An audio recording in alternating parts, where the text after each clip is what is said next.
सो hi everyone. तो students, आज के सेशन में हम डिस्कस करने जा रहे हैं एचपी पीजीटी का जो इंग्लिश का पेपर है 2016 का, राइट। तो उसके कुछ पीवाईक्यूज करेंगे, कुछ क्वेश्चंस आज करेंगे। मतलब ये आगे भी कैरी फॉरवर्ड रहेगी फिर ये जो सीरीज है, राइट। तो जितने आज होंगे वो देख लेंगे, ठीक है। तो PGT PYQs 2016 exam discussion, right. तो 2016 में जो पेपर हुआ था पीजीटी इंग्लिश का, उसके क्वेश्चंस हैं बेसिकली, राइट। तो क्वेश्चंस को देखते चलेंगे, इससे हमें थोड़ा पैटर्न भी पता चल जाएगा कि कौन से राइटर्स के क्वेश्चंस कितने आ रहे हैं, ठीक है। तो वो भी हमें क्लैरिटी होती चलेगी। तो क्वेश्चन की तरफ मूव करते हैं। क्वेश्चन नंबर 1 रहा स्क्रीन पे ये, right. Statement saying which of the following tales of Chaucer deals with the chivalric romance of Palamon and Arcite, right। तो आपको ये बताना है कि कौन सी जो टेल्स है, कौन सी कहानी है चौसर की जो संबंधित है, जो डील करती है द शिवेलरिक रोमांस को of Palamon and Arcite, right. The Franklin's tale वो कहानी को बताते हैं, या द मिलर्स टेल, या द मर्चेंट्स टेल, या फिर द नाइट्स टेल, राइट। कौन सी स्टोरी है? फ्रैंकलिन की स्टोरी है, मिलर की स्टोरी है, मर्चेंट व्यापारी की कोई टेल है, या किसी नाइट होता है जो योद्धा होते हैं उनको बोलते हैं। तो अगर आप इसका जो राइट आंसर बनेगा that is option number D, right. The nights tale की बात उसमें कही गई है। थोड़ा सा इसकी एक्सप्लेनेशन आप देख सकते हो। आर पेलामन एंड आर्साइट शिवेलरिक, ये तो क्वेश्चन पूछा गया है। सो द नाइट्स टेल, तो मतलब आंसर जो हमने लगाया वो है that is option number D, Knight's tale की बात है इसमें, right. The nights tale as befitting a man of his rank and chivalric reputation is a noble romance about the world of chivalry, the code of nobility to which knights were expected to adhere, right।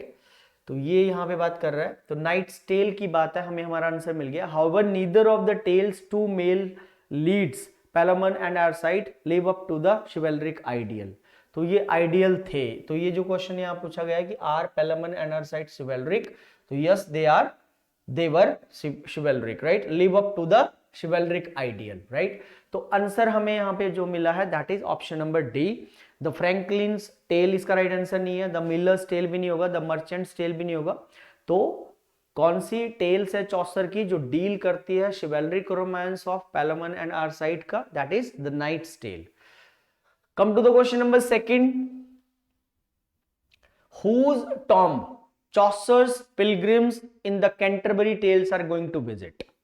मतलब किसकी समाधि होती है whose tomb, जिसको चॉसर्स का जो pilgrims है in the Canterbury tales में जो बात कही गई है वो विजिट करने जा रहा होता है बेसिकली।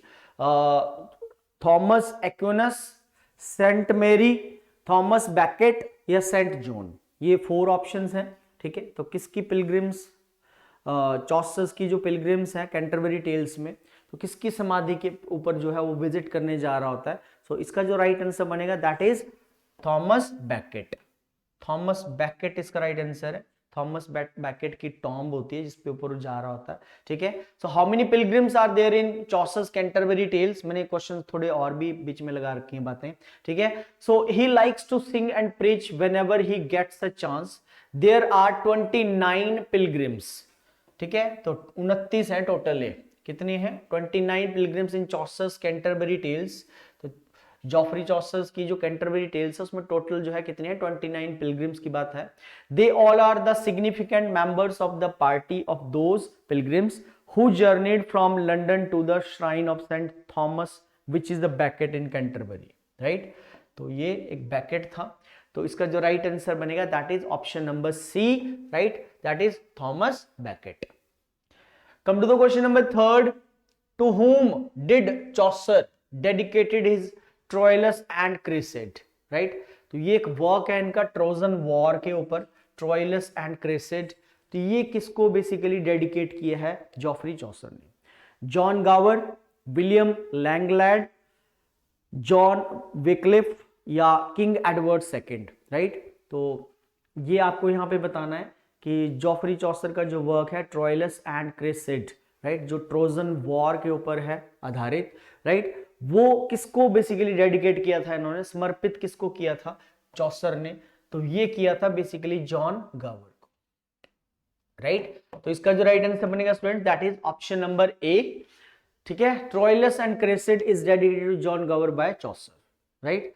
तो इसका जो राइट आंसर है दैट इज ये जो वर्क है ट्रोजन वॉर के ऊपर जो बेस था ये डेडिकेट किया है जॉन गावर को, राइट। तो इसका राइट आंसर बनेगा हमें क्वेश्चन नंबर थर्ड का that is option number 1। Come to the question number fourth, who of the following was the first to suggest that Saturn is the real hero of paradise Lost. तो आपको पता है John Milton का एक बड़ा masterpiece work है ये paradise lost, right. तो इसमें क्वेश्चन ये पूछा गया है, थोड़ा घुमा के पूछ रहे हैं क्वेश्चंस को पेपर में, ऐसा ही होता है कि एग्जाम में जो क्वेश्चन आते हैं वो सीधे नहीं आते, थोड़ा घुमा के आते हैं, ठीक है। तो who of the following was the first, मतलब सबसे पहला वो कौन सा राइटर है, ठीक है, जिन्होंने सैटर्न को रियल हीरो कहा है पैराडाइज लॉस्ट का। ऑल्दो जॉन मिल्टन के अकॉर्डिंग तो यही था कि जो पैराडाइज लॉस्ट में जो उन्होंने सैटर्न जो शैतान को रिप्रेजेंट किया है, ठीक है, जो उनको उकसाता है एडम और ईव को बेसिकली उस फ्रूट को खाने के लिए जो उनको गुमराह करता है, ठीक है। तो वो तो बेसिकली उसमें सारी बुराइयों की जड़ बताई है उसको। अगर राइटर की बात करें जॉन मिल्टन की, तो जॉन मिल्टन ने उसको रिप्रेजेंट किया एज मतलब root cause of evil, right, बुराइयों की जड़। लेकिन कुछ क्रिटिक्स ऐसे भी मानते हैं कि जो सैटर्न है वो उसका हीरो है, वो उसका विलेन नहीं है। कुछ राइटर्स का ये भी मानना है। तो उसमें बोल रहे हैं कि पहले राइटर कौन थे जिन्होंने ये बोला था कि Saturn is the real hero, right. John Dryden थे, विलियम ब्लेक थे, जोसेफ एडिसन थे, सैमुअल जॉनसन थे, राइट। तो जिन्होंने सैटर्न को क्या माना है is the real hero of Paradise Lost, तो वो थे बेसिकली विलियम ब्लेक, राइट। थोड़ी सी एक्सप्लेनेशन आप यहां पे रीड कर सकते हो। Is Saturn the true hero of Paradise Lost, तो ये क्वेश्चन है कि क्या सैटर्न जो है ट्रू हीरो थे पैराडाइज लॉस्ट के। तो बोल रहे Milton represent Saturn as the origin of all evil. ये तो मैंने आपको पहले ही बता दिया कि मिल्टन जो राइटर है वर्क के पैराडाइज लॉस्ट के, तो उन्होंने तो इसको ओरिजिन ऑफ ऑल एविल माना है, सारी बुराइयों की मतलब शुरुआत यहीं से होती है। But readers have historically struggled with accepting this interpretation. लेकिन ये जो एनालाइजेशन था राइटर का, इसको मतलब हिस्टोरिकली जो है रीडर्स इसको एक्सेप्ट नहीं करते, गई मतलब मानते नहीं है। Romanticist, right, critics in particular among them, सबसे पहले विलियम ब्लेक, लॉर्ड बायरन, ये रोमांटिक इरा के जो पोएट्स थे, right. William Blake, Lord Byron, Percy Bysshe Shelley and William Hazlitt are known for reading Satan as the true hero of Paradise Lost. तो इन सारे names में हमें जो ऑप्शंस यहां पे मिल रही है दैट इज विलियम ब्लेक। तो इसका आंसर जो है ऑप्शन नंबर 2 बनेगा, राइट। तो ये राइटर्स कुछ ऐसे मानते थे जिनमें विलियम ब्लेक हैं, ठीक है, लॉर्ड बायरन है, ठीक है, पर्सी बिशप शेली हैं और विलियम हैजलिट, ये सैटर्न को मानते हैं बेसिकली एज ए हीरो, ठीक है जी। Come to the question number 5 and epithalamium. Epithalamium is a poem written to celebrate. अच्छा, ये जो पोएम है एपिथैलेमियम, ये पोएम किसको सेलिब्रेट करती है, मतलब किसके लिए लिखी गई है, किस चीज को मतलब कोई चीज हम सेलिब्रेट करते हैं ना, मतलब किसी फेस्टिवल को करते हैं, किसी भी चीज को, तो किस चीज के लिए, किसी के बर्थ को सेलिब्रेट करती है एपिथैलेमियम पोएम, कोरोनेशन को सेलिब्रेट करती है, मैरिज को करती है, या बेसिकली सक्सेस को करती है। तो ये जो पोएम है एपिथैलेमियम, ये बेसिकली करती है सेलिब्रेट मैरिज को। तो ये एक डे को डिटेल में एक्सप्लेन किया गया है इसमें, ठीक है, जो ब्राइड के वेट में जो है बेसिकली वो करता है, ठीक है। देखिए पढ़िए, what is an epithalamium poem. Epithalamium is a poem celebrating a marriage, right. An epithalamium is a song or poem written specifically for a bride. तो ये बेसिकली ब्राइड के लिखी गई है, ब्राइड के लिए, दुल्हन के लिए। On her way to the martial chamber. In Spencer's work, he is spending the day. ठीक है, एंजाइटी में उसने पूरे दिन को स्पेंड किया था और वो वेट करता रहा था एलिजाबेथन का, एलिजाबेथ बोयल का, right. The poem describes the day in detail. तो उस पूरे जो इंतजार जो वो करता है बेसिकली उस चीज को एक्सप्लेन करता है। तो फॉर अ ब्राइड ये पोएम लिखी गई है। तो ये सेलिब्रेट बर्थ को नहीं करती, कोरोनेशन को नहीं करती, सक्सेस को नहीं करती। ये पोएम जो है सेलिब्रेट करती है किस चीज को, मैरिज को, राइट। चलिए क्वेश्चन नंबर 6 पे आ जाते हैं। E.M. Foster's A Passage to India, set in, तो इसकी सेटिंग कहां थी, तो E.M. फॉस्टर्स का ये एक बड़ा फेमस वर्क है, पैसेज टू इंडिया, राइट। जो ब्रिटिश सर्स जो जब रूल करते थे भारत के ऊपर, तो उस टाइम की कहानी है इसमें बेसिकली, पैसेज टू इंडिया में बड़ा फेमस वर्क है ये, राइट। इसकी सेटिंग पूछ रहा है कहां पे थी, आगरा में थी, दिल्ली में थी, रायपुर में थी या फिर चंद्रपुर में थी, राइट। तो इसकी जो सेटिंग थी ये थी बेसिकली चंद्रपुर में। राइट आंसर बनेगा इसका ऑप्शन नंबर डी।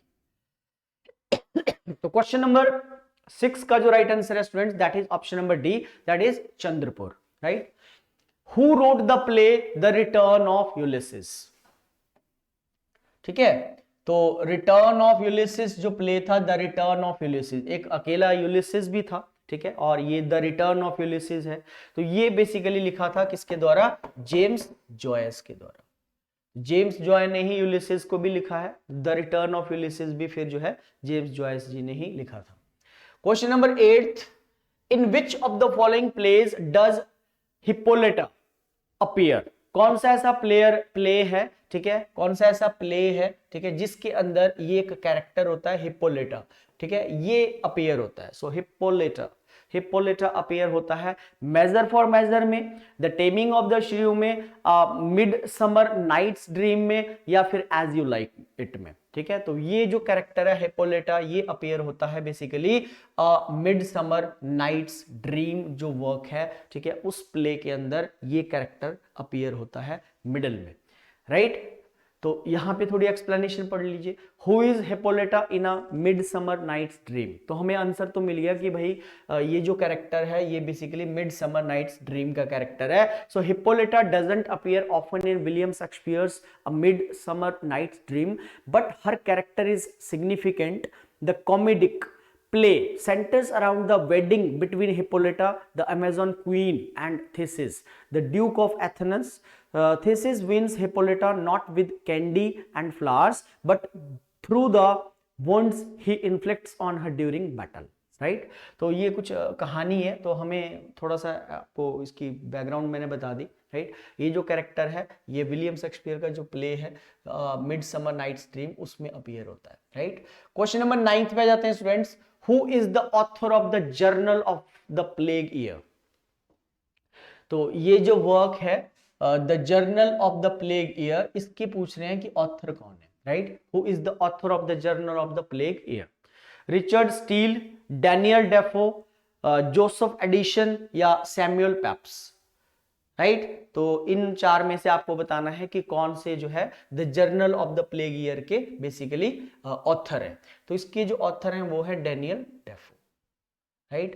तो ये आप पढ़ लो, journal of the plague year, account of the great plague of London, तो उसकी महामारी को दर्शाता है in 1664 to 1665, written by Daniel Defoe and published in 1772, राइट। सो इसके जो ऑथर हैं बेसिकली वो थे डैनियल डेफो, राइट। तो आंसर हमें मिल गया ऑप्शन नंबर बी, इसका राइट आंसर है। Come to the question number 10th, how long did Robinson Crusoe live on the deserted island, right. तो यहां पे पूछ रहे हैं कि रॉबिन्सन जो क्रूसो थे वो कितने साल तक जो डेजर्टेड आइसलैंड में रहे, राइट। मतलब उनको निकाल दिया गया था, तो वो कितने टाइम तक रहे?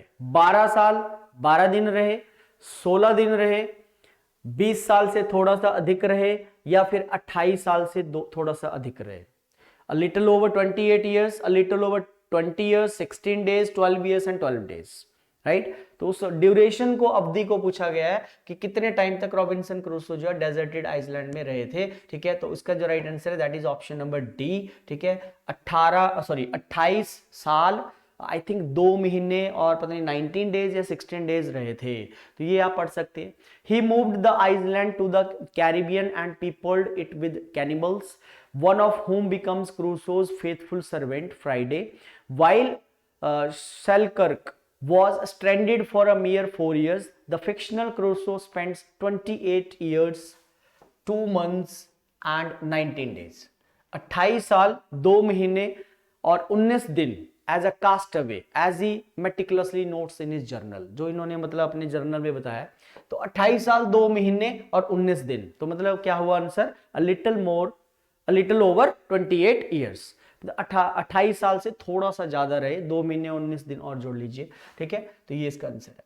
कम to the question number 11th, most friendship is feigning, most loving mere folly, right, these words occur in. तो ये तो आपको मैंने पहले भी बताया कि ये लाइंस पे क्वेश्चन जरूर आते हैं जी। प्लेज की लाइंस हो सकती है, किसी पोएम्स की लाइंस हो सकती है, पोइट्री की लाइंस हो सकती है, राइट, किसी ड्रामा की हो सकती है, ठीक है। तो हैमलेट से अपीयर होती हैं लाइंस, कहां से कहां पे अकर होती हैं? किंग लियर में होती है, एज यू लाइक इट में होती है, या 12th नाइट में होती है, ठीक है। तो ये जो लाइंस हैं बेसिकली ये अपीयर होती हैं एक्ट 2 और सीन 7 में, एज यू लाइक इट में। तो most friendship is feigning, most loving more folly, sorry mere folly, these words occur in As You Like It, right. So these lines occur in As You Like It, act 2 scene 7। Most complete lines नहीं है वैसे। Most friendship is feigning, most loving mere folly, then hey ho the holly, this life is most jolly, freeze freeze thou bitter sky, that dost not bite so nigh, as benefits forgot though thou the waters। तो कुछ ऐसी lines हैं, और ये as You Like it का जो act 2 है और जो सीन 7 है उसमें ये लाइंस बेसिकली हमें देखने को मिलती हैं। तो राइट आंसर इसका बनेगा option number C. Come to the question number 12th, one of the friends of the writer of Utopia is also a character in it, name him। बोले one of the friends of the writer, मतलब जो writer थे utopia के, ठीक है, वो उनमें से वो उनके दोस्त भी थे, और वो बेसिकली इसमें कैरेक्टर भी अपीयर होता है। तो नेम हिम, पीटर गाइल्स, रेफाइल हाइथोलोडे, या रॉबर्ट स्टर्न, या जॉन ब्राउन। तो इन चार में से कोई एक ऐसा कैरेक्टर है जो ऑथर के, राइटर के बेसिकली फ्रेंड भी थे, और यूटोपिया का मतलब is also, utopia is also a character in it, और वो इसके अंदर जो इस वर्क के अंदर जो रोल भी प्ले करते हैं, और उनके फ्रेंड भी थे। तो वो थे I think Peter Giles, right, Peter Giles थे। तो ये थोड़ा सा आप पढ़ लो। The character of More, Giles and Morton all correspond in biographical background to actual historical people. Sir Thomas More, author of the work, the humanist thinker Peter Giles, and former Chancellor of England Cardinal John Morton, the fictional characters of the book। तो fictional characters थे ये। तो Peter Giles का भी इसमें नाम है, हमें ऑप्शन में वही दिख रहे हैं, ठीक है। सो पीटर गाइल्स ही इसका राइट आंसर है क्वेश्चन नंबर 12 का।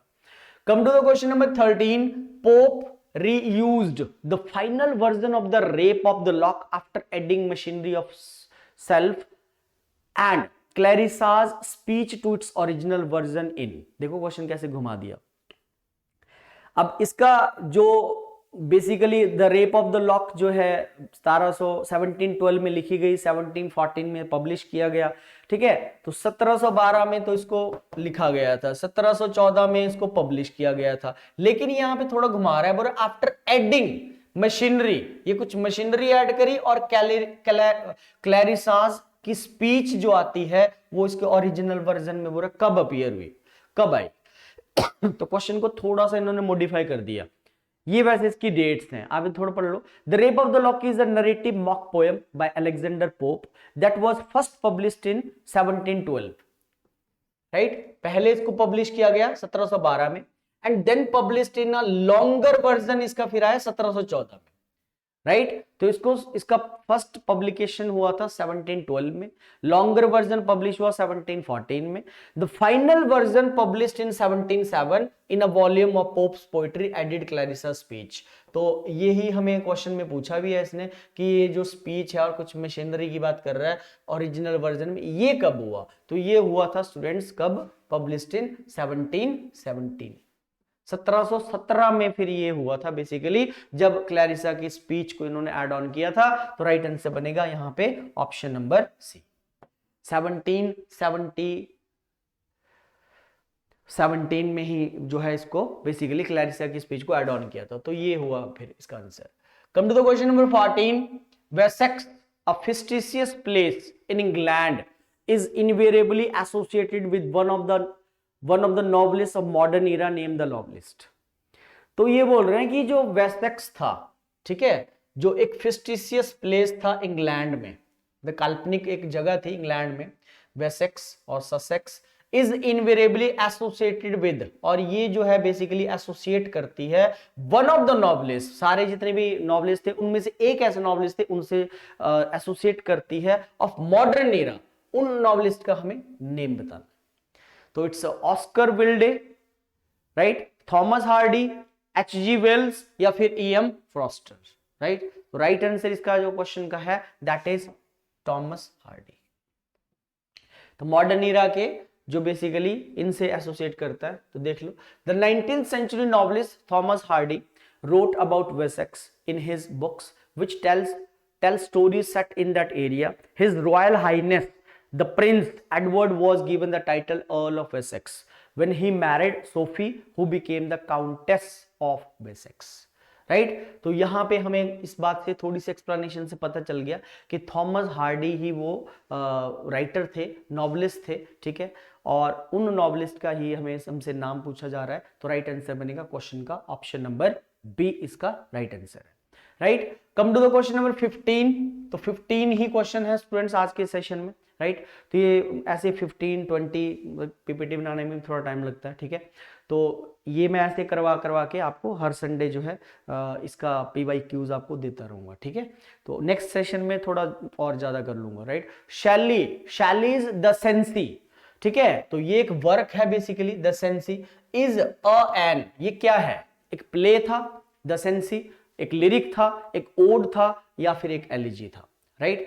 तो द सेंसी बेसिकली PB शैली का, पर्सी बिश शैली का ये माना जाता है कि रिवेंज प्ले था, ये ट्रेजेडी थी, रिवेंज प्ले था, राइट। तो राइट आंसर इसका जो बनेगा दैट इज ऑप्शन नंबर ए, यहां पे हम करेंगे। लिरिक नहीं था, ओड भी नहीं था, एलिजी भी नहीं था, राइट। तो इसका थोड़ा पढ़ लो, द सेंसी romantic tragedy, gothic drama, revenge play. So it was a romantic tragedy, gothic drama और we can say revenge play था, right। तो ये 15 क्वेश्चंस मैंने आपको 2016 के जो एग्जाम हुआ था PGT का, तो एज इट इज वही क्वेश्चन उठाए हैं पेपर के। तो थोड़ा आइडिया लग रहा है हमें कि क्वेश्चन कैसे कैसे थोड़ा सा फेरबदल कर रहा है, राइट। और बाकी आगे भी और रहेंगे इसके, मैं करवाता चलूंगा आपको, ठीक है। नेक्स्ट सेशन में थोड़े ज़्यादा करने की कोशिश करेंगे, राइट। तो ये क्वेश्चंस आप थोड़ा देख लें, आपको आइडिया लग जाएगा कि किस तरह के सवाल पूछे गए थे लास्ट एग्जाम्स में, ठीक है जी। तो आज के सेशन में इतना रहेगा students, thank you very much, take care, see you.